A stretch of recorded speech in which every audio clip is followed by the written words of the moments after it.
Hello, and welcome to Our American Government. I'm your host, Mr. Samuelson. Last time we looked at the process of both formal and informal changes to the U.S. Constitution in our lesson, Amending the Constitution.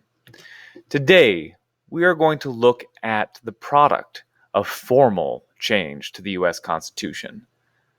This is the amendments. Let's start by talking about the Bill of Rights. The Bill of Rights are the first 10 amendments to the Constitution.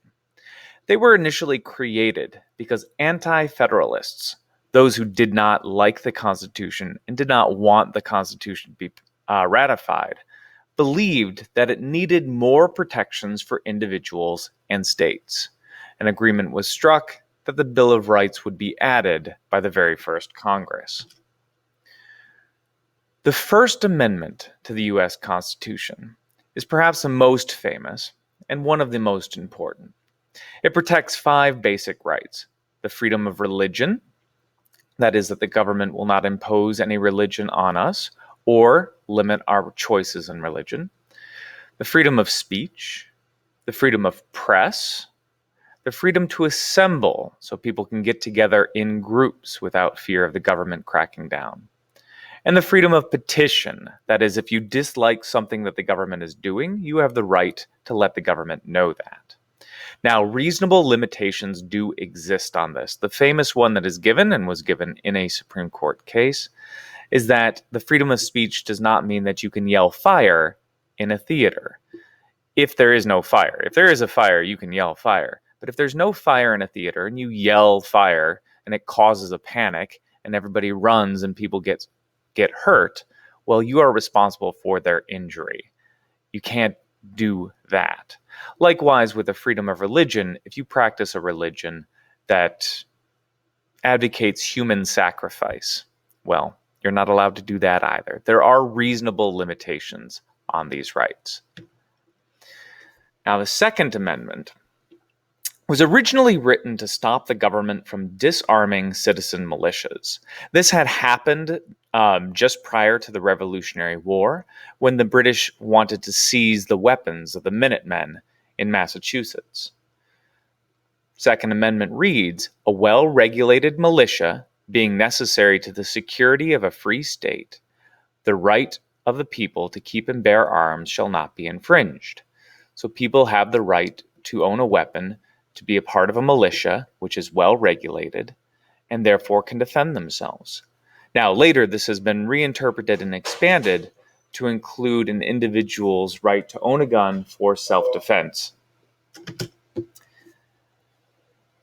The Third and Fourth Amendments are other ones that went into place because of the actions of the British. The Third Amendment protects against needing to provide shelter to soldiers in your home. So the U.S. government cannot put soldiers in your arm and force you to keep them there. The Fourth Amendment protects against searches without probable cause. The police need to have a specific reason to believe that you are involved in a crime in order to search your house. And most of those searches or arrests usually require a warrant. In the Fifth and Sixth Amendments, we see amendments that exist to protect the rights of people who have been accused of crimes. The Fifth includes several, including no double jeopardy, no forced self-incrimination, that is, you cannot be forced in court to testify against yourself or to present evidence that you are a criminal. Also, due process must be followed. There's a specific process for handling criminals and for handling their cases, and that needs to be followed. If it is not, then that accused individual may go free. In the Sixth Amendment, you're guaranteed a right to trial by jury, and that this trial be a fair and speedy trial. You also have the right to know the charges against you, which seems a simple freedom. But imagine being in jail and being in jail for weeks or months, and nobody has even told you why you are in jail. It's impossible to provide a defense for yourself. In our Seventh Amendment, kind of a silly one in these days, but you have the right to request a jury trial in a dispute that involves money greater than $20. I don't think the founding fathers here were adjusting for inflation. $20 seems very low in this day and age, but that is a constitutional right that has not been taken away. The Eighth Amendment provides for no excessive bail or fines. So you can't be fined $1 million for a parking ticket. It's unreasonable. It's excessive. Additionally, it protects against cruel and unusual punishments.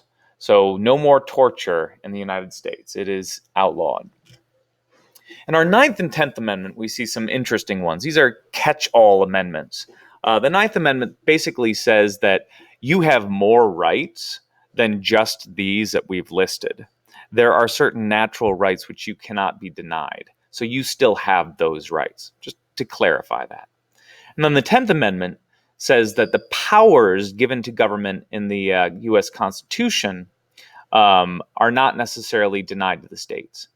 If the Constitution says that only the federal government has a power, the states can't do it. And if the Constitution says the states are not allowed to do something, then they're not allowed to do it.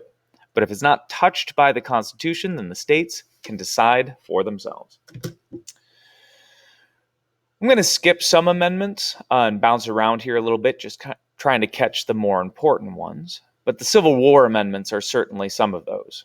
These include the 13th, 14th, and 15th Amendments, all passed in the years after the U.S. Civil War. Our 13th forever ended slavery in the United States.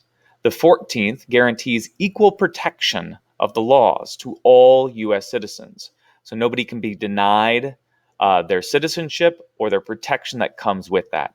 And in the U.S., if you are born in the U.S., you are a citizen.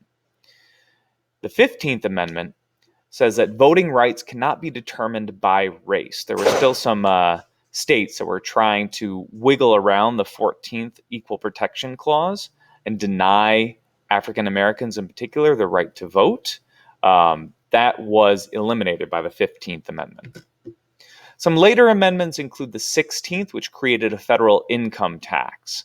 The U.S. government needed a way to raise more money than they currently were, and this put that in place for them. 17th is a direct election of U.S. senators. We used to elect our state representatives, and they would choose our senator for us. We threw that out with the 17th Amendment. The 18th Amendment outlawed alcohol in the United States, but it was later repealed by the 21st Amendment.